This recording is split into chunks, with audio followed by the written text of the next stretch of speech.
Hello guys, hello students. As you know, you are promoted in class 12th Science Bio English medium, okay? Without exam, without exam, बिना exam के आप 12th class में आ गए हो, but आपने मेहनत की है, आई नो, ठीक है, but you have to work hard more than class 11th in 12th, okay? So today we are discussing about syllabus of class 12 bio English medium, okay? There were 5 units in class 11th, okay, and next 5 units means unit 6 to 10 will be in class 12, okay, covered in class 12. There are 5 units. Unit 6 with reproduction, ठीक है. Unit 6 जो है आपके वो कौन सी है? That is reproduction.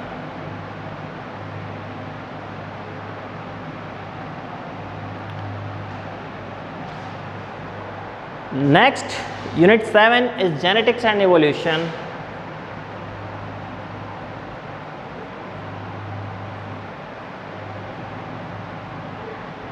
Genetics and evolution.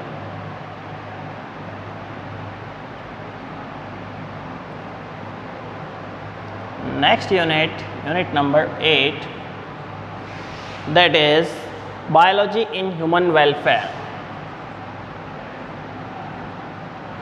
Biology in human welfare. Next unit means unit number 9, that is related to biotechnology.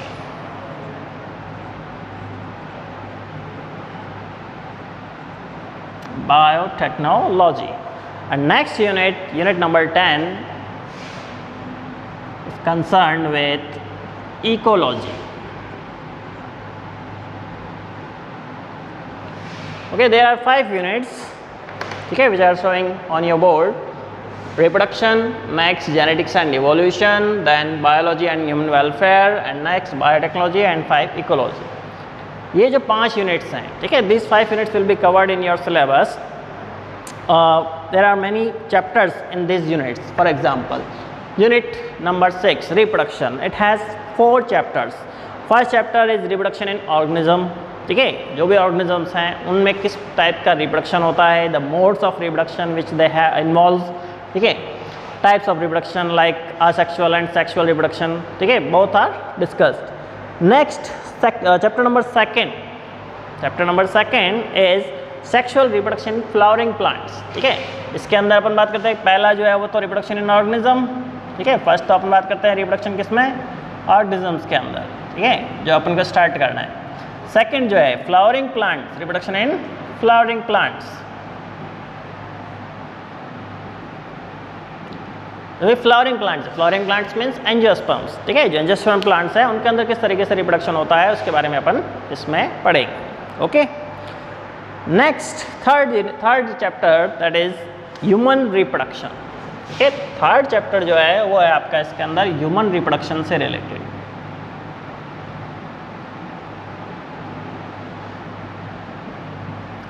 Human reproduction involves male and female reproductive structures and functions, their physiology it includes, okay. Next chapter number 4, that is related to reproductive health.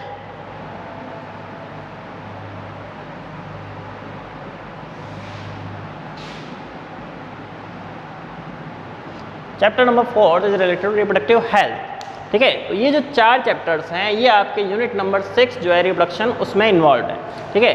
इसमें अपन पढ़ेंगे reproduction in organisms, जो भी organisms हैं उनमें किस तरीके से reproduction होता है, कॉमन जनरल इंट्रोडक्शन.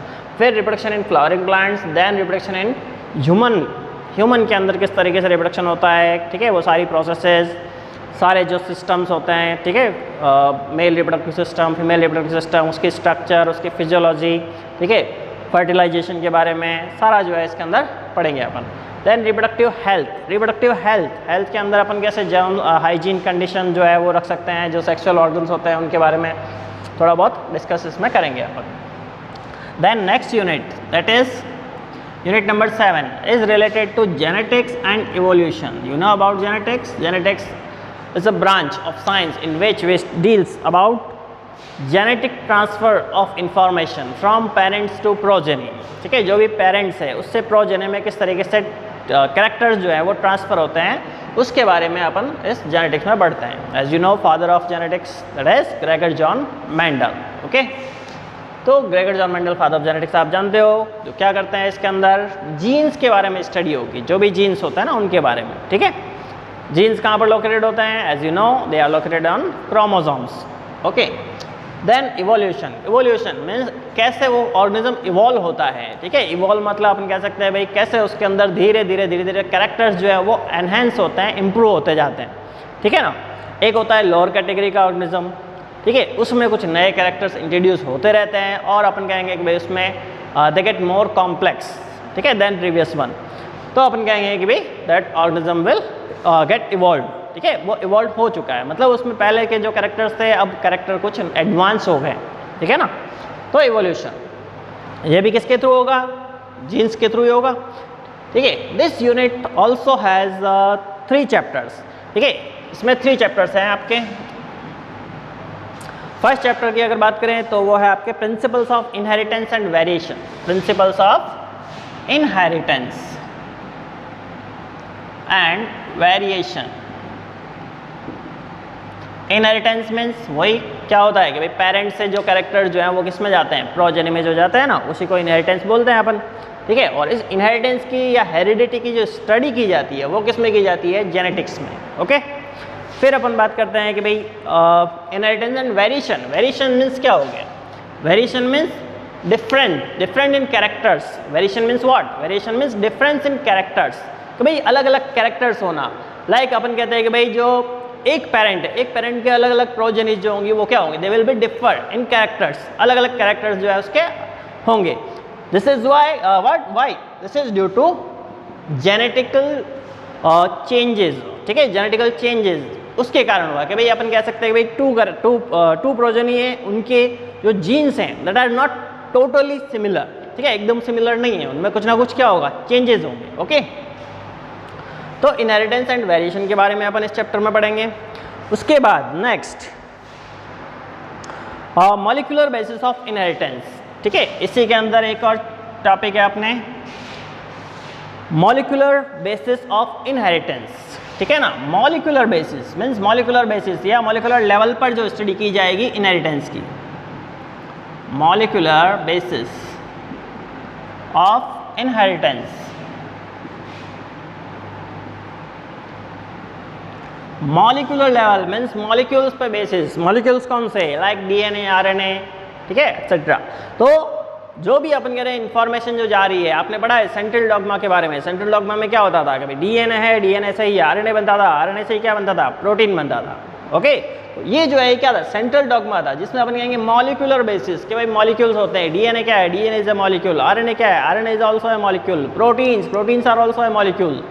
ठीक है, these all molecules determine our genetic structure or our makeup. अपना जो भी जो चीज़ है, जो भी कैरेक्टर्स है, सब किससे डिटरमाइंड होते हैं? वो होते हैं डिटरमाइन दिस मॉलिक्यूल्स से विच आर कॉल्ड डीएनए. ठीक है, आरएनए, प्रोटीन्स, ये सब चीज़ें. तो मेनली जो इनहेरिटेंस है उसके लिए कौन सा रेस्पॉन्सिबल होता है? डीएनए. ठीक है, you have studied about DNA, deoxyribonucleic acid that is present in nucleus. Okay, next evolution. Evolution is what? अभी अपन ने डिस्कस किया था कि भाई जो भी कैरेक्टर्स हैं स्पीशीज़ के अंदर धीरे धीरे एडवांस होता जाएगा, उसमें चेंजेस आता जाएगा, तो अपन कहेंगे कि भाई क्या हुआ है? वो ऑर्गेनिज्म, उसका इवोल्यूशन हुआ है. इवोल्यूशन मतलब वो एडवांस हो गया है थोड़ा सा. जैसे आप में भी क्या हुआ है? थोड़ा पहले 11th में थे, आप किस में आ गए? 12th में आ गए. मतलब आपका भी क्या हुआ? इवोल्यूशन हुआ, एक तरीके से अपना डेवलपमेंट हुआ, विकास हुआ. ठीक है, तो evolution. Then molecular basis of inheritance and evolution. ठीक है, नेक्स्ट चैप्टर 7 है. ठीक है, इवोल्यूशन. ओके, ये इसमें पढ़ेंगे अपन. Then next unit that is unit number 8, biology in human welfare. Biology in human welfare. Human welfare के अंदर कैसे बायोलॉजी अपन काम में ले सकते हैं, यूज़ में ले सकते हैं. तो इसके अंदर भी जैसे कुछ टॉपिक्स हैं आपके chapter number 8, human health and diseases. ठीक है। इसके अंदर अपन पढ़ेंगे ह्यूमन हेल्थ एंड डिजीजेस के बारे में,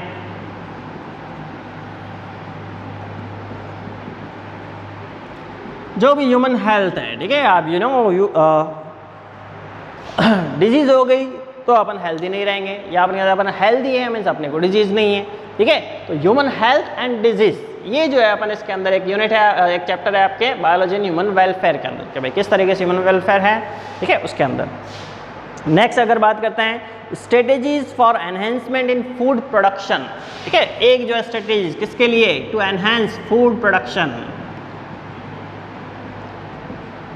इसके अंदर अपन अलग अलग डिजीजेज जो है उसके बारे में डिस्कस करेंगे कि कौन कौन सी डिजीज ह्यूमन के अंदर होती है, ठीक है, और किस पैथोजन से, लाइक बैक्टीरिया से, वायरस से, ठीक है, या और भी जो दूसरा प्रोटोजोआ है उनसे, ठीक है, किसी से जो हो रही है डिजीज, जैसे अभी सब जान रहे हैं कोरोना कर रहे हैं सब जने, ठीक है, तो वो किससे हो रही है, वो हो रही है वायरस से।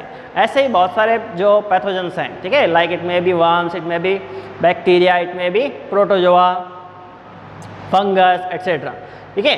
ये सब जो है अपन कह रहे हैं ह्यूमन को हेल्थ को अफेक्ट करते हैं, they affect the human health and cause different types of diseases in humans as well as in other animals also, ठीक है।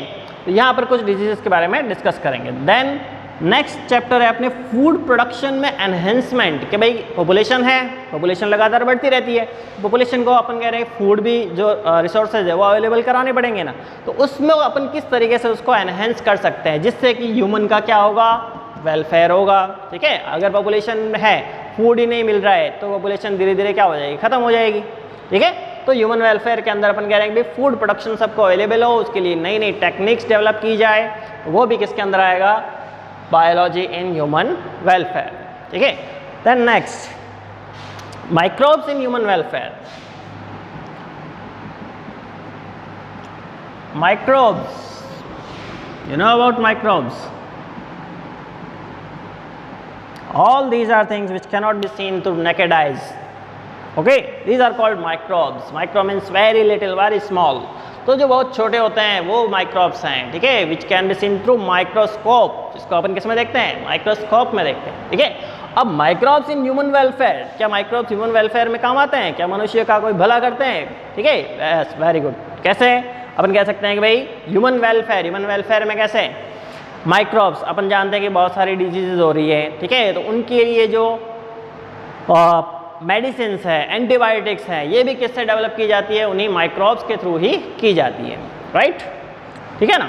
इसके अलावा जो भी और भी जो दूसरे जो अपन कहते हैं बीवरेजेस हैं, ठीक है, फूड प्रोडक्ट्स हैं, उन सब में जो है माइक्रोब्स हेल्पफुल होते हैं। Then next that is biotechnology, it is a new branch of science in which deals with the cell and its parts in human welfare, ठीक है। जो भी सेल है और उसके पार्ट जो है, पार्ट्स मीन्स उसके अंदर जो भी चीज़ें हैं, चाहे डीएनए, आरएनए, प्रोटीन है, प्रोटोप्लाज्म है, कुछ भी हो सकता है, ठीक है, उन सबको यूज़ में लेना किसके लिए, यही ह्यूमन वेलफेयर के अंदर, ठीक है, वो जो है क्या कहलाती है, बायोटेक्नोलॉजी कहलाती है, ठीक है। अब माइक्रोब्स को अभी बढ़ा अपने, माइक्रोब्स को किन टेक्निक्स के थ्रू जो है अपन ह्यूमन वेलफेयर में काम में ले सकते हैं, वो सारी टेक्निक्स किस में इन्वॉल्व होगी, बायोटेक्नोलॉजी में, ठीक है। तो जितनी भी टेक्निक्स हैं उन सब के बारे में अपन किस में पढ़ते हैं, बायोटेक्नोलॉजी के बारे में पढ़ते हैं, ठीक है। तो इसमें भी आपके दो यूनिट्स हैं, एक तो प्रिंसिपल एंड प्रोसेसेस, ठीक है, प्रिंसिपल एंड प्रोसेसेस के बारे में है, और second biotechnology and it's applications, ठीक है, उसके जो एप्लीकेशंस है अलग अलग फील्ड के अंदर किस तरीके से बायोटेक्नोलॉजी को अप्लाई किया जाता है, उसके बारे में भी अपन इसके अंदर पढ़ेंगे, ठीक है। तो ये जो है आपके नेक्स्ट 9th यूनिट होगी, कौन सी, बायोटेक्नोलॉजी के बारे में। Then next unit that is about ecology, ठीक है, ecology means study about ecosystems, जो इकोसिस्टम्स है उनकी स्टडी करना, उसी को क्या बोलेंगे अपन, इकोलॉजी बोलेंगे, ओके। तो इकोसिस्टम आपने सुने होंगे, 10th में भी पढ़ा होगा, 9th में भी पढ़ा होगा। इकोसिस्टम का मतलब क्या हो गया कि भाई जो एक पर्टिकुलर एरिया है जहाँ पर कि कुछ ऑर्गेनिजम्स रहते हैं, ठीक है, and they interact with each other, they live and the particular habitat and interact with each other, okay. तो like pond ecosystem, grassland ecosystem, ठीक है, एटसेट्रा। तो ये सब जो है अपन कहेंगे भाई क्या है, इकोलॉजी, ठीक है। इसमें भी आपके generally there are 4 units, 4 chapters. First organisms and population, ठीक है, फर्स्ट जो यूनिट है वो आपके ऑर्गेनिजम्स एंड पॉपुलेशन। पॉपुलेशन जो है, पॉपुलेशन जैसे ह्यूमन पॉपुलेशन हो सकता है, और भी जो दूसरे एनिमल्स हैं उनकी पॉपुलेशन हो सकती है, ठीक है। तो ऑर्गेनिजम्स एंड पॉपुलेशन उनकी स्टडी इकोलॉजी के अंदर करते हैं। इकोसिस्टम जो है डिफरेंट टाइप के, उनकी भी स्टडी जो है किस में करेंगे अपन, इकोलॉजी के अंदर करेंगे। और जो बायोडाइवर्सिटी एंड कंजर्वेशन नेक्स्ट है आपके इसके अंदर, biodiversity and conservation. What is biodiversity, you know about it. Biodiversity means there is a variety of organism is found in a particular area or habitat, that is known as biodiversity. Bio means living, diversity means variations or difference, है ना। एक तरीके से अपन कहते हैं diversity पाया जाना। Diversity मतलब एक ही पर्टिकुलर एरिया के अंदर अलग अलग तरीके के अगर अपने को ऑर्गेनिजम्स मिल रहे हैं तो अपन कहेंगे कि that area is rich in biodiversity, ठीक है ना। वेस्टर्न घाट ऑफ हिमालयाज, है ना, ये सारे जो है वो क्या है, रिच है बायोडाइवर्सिटी के। ऐसे ही अगर बात करते हैं कंजर्वेशन की, कंजर्वेशन मीन्स क्या हो गया, जो भी अपने वाइल्ड लाइफ है, ठीक है, जो भी वाइल्ड लाइफ है उसको प्रोटेक्ट करना, ठीक है, लिविंग बीइंग्स है उनको प्रोटेक्ट करना ताकि वो क्या हो, वो एक्सटिंक्ट ना हो जाए, they will not get extinct. तो उसके लिए अपने क्या करना पड़ेगा, we have to conserve them, ठीक है। तो उसके लिए आप जानते हो नेशनल पार्क्स है, सेंचुरीज है, ठीक है, बायोस्फीयर रिजर्व्स हैं, ये सब बनाए जाते हैं, ठीक है। और इनसे रिलेटेड एनवायरमेंटल इश्यूज, ठीक है, वो भी इसके अंदर स्टडी किया जाता है। एनवायरमेंटल इश्यूज, जो भी एनवायरमेंटल इश्यूज हैं, चाहे वो फॉरेस्ट्री डिपार्टमेंट से रिलेटेड हो या वाइल्ड लाइफ कंजर्वेशन से रिलेटेड हो, ठीक है, पेटेंट से रिलेटेड हो, बहुत सारे इश्यूज होते हैं एनवायरमेंटल से रिलेटेड। जैसे पॉल्यूशन से रिलेटेड है, ठीक है, ओजोन डिप्लीशन है उससे रिलेटेड हो सकता है, ग्रीन हाउस इफेक्ट है उससे रिलेटेड हो सकता है। तो जो भी एनवायरमेंटल इश्यूज हैं उनकी जो है स्टडी भी किस में की जाती है, इकोलॉजी के अंदर की जाती है, ठीक है। तो ये जो है अपन ने कुछ आपका जो सिलेबस है उसके बारे में अपन ने आज थोड़ा सा डिस्कस किया है, ठीक है। यूनिट 6 रिप्रोडक्शन, उसके बारे में 4 चैप्टर्स हैं। फिर अपन बात करेंगे जेनेटिक्स एंड इवोल्यूशन की, उसमें भी 2-3 चैप्टर्स हैं आपके, 3 चैप्टर्स हैं। फिर अपन कहेंगे बायोलॉजी एंड ह्यूमन वेलफेयर, उसमें भी 3 to 4 चैप्टर्स, बायोटेक्नोलॉजी के भी 2 चैप्टर्स एंड इकोलॉजी उसके भी 4 चैप्टर्स। तो इस तरीके से आपके टोटल लगभग 16 चैप्टर्स जो है आपके 12th सिलेबस में होंगे, ओके। तो today we are starting our first chapter, that is reproduction in organisms, okay.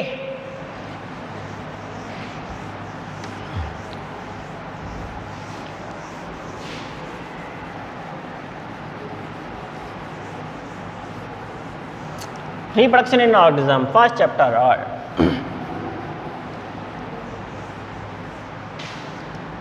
first of all, as the term so, that is reproduction in organism. organism क्या है, generally अपन कहते हैं कोई भी लिविंग ऑर्गेनिज्म, ठीक है। ऑर्गेनिज्म की बात करेंगे तो लिविंग ही करेंगे, डेड की तो करेंगे नहीं, ठीक है। तो जो लिविंग ऑर्गेनिज्म है that will reproduce, that get reproduce, ठीक है, उन्हीं में ही रिप्रोडक्शन होता है। जो नॉन लिविंग थिंग्स है दे डू नॉट रिप्रोड्यूस, ठीक है, एट ऑल। तो it is a basic fundamental character, that is reproduction. अपन जानते हैं बेसिक फंडामेंटल कैरेक्टर है ये, ठीक है। It is a biological process of self perpetuation. Self perpetuation की एक प्रोसेस है। सेल्फ परपिचुएशन मतलब जिसमें खुद में जो एक ही स्पीसीज के होते हैं उन्हीं के अंदर परपिचुएशन होता है या ब्रीडिंग होती है, अपन कहते हैं रिप्रोडक्शन होता है, ठीक है। In which the grown up individual give rise to new young ones, ठीक है। अब बात कहते हैं ऑर्गेनिजम्स हैं, ऑर्गेनिजम्स के अंदर अपन कहते हैं रिप्रोडक्शन होता है। कैसे ऑर्गेनिज्म के अंदर रिप्रोडक्शन होता है, जनरली जो एडल्ट्स होते हैं, ठीक है, यानी जो मैच्योर होते हैं, जो मैच्योर हैं या जो एडल्ट हैं, ठीक है, उन्हीं के अंदर अपन कहते हैं जनरली रिप्रोडक्शन होगा, ठीक है, अगर ब्रॉड लेवल पे बात करें तो, ठीक है। और सेक्सुअल रिप्रोडक्शन में बात करें तो एक छोटी सी डेफिनेशन है, लिखना चाहो तो लिख लो जल्दी से।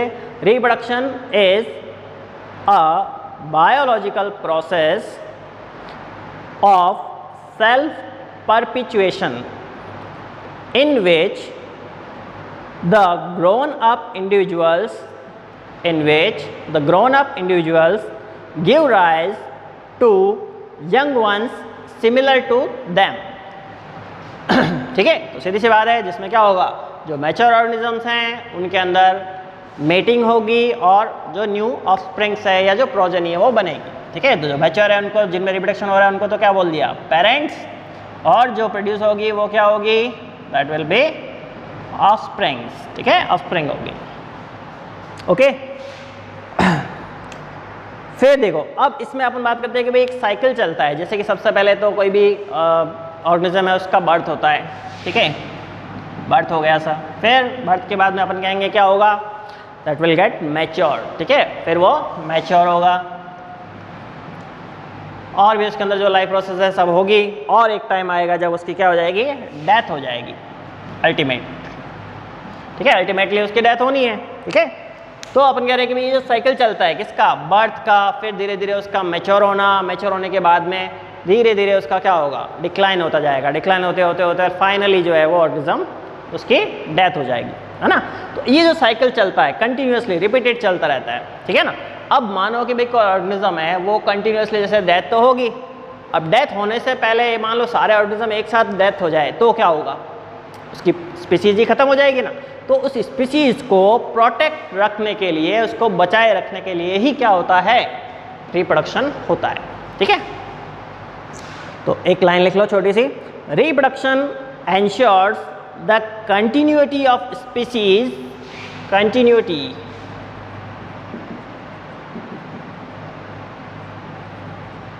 reproduction ensures the continuity of species generation after generation,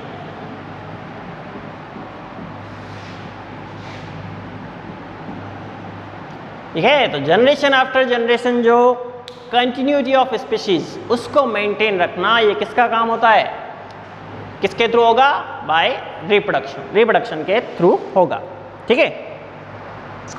तो एक तो टर्म अपन ने देख ली कौन सी, रिप्रोडक्शन की, एक टर्म अपन देख लेते हैं लाइफ स्पैन।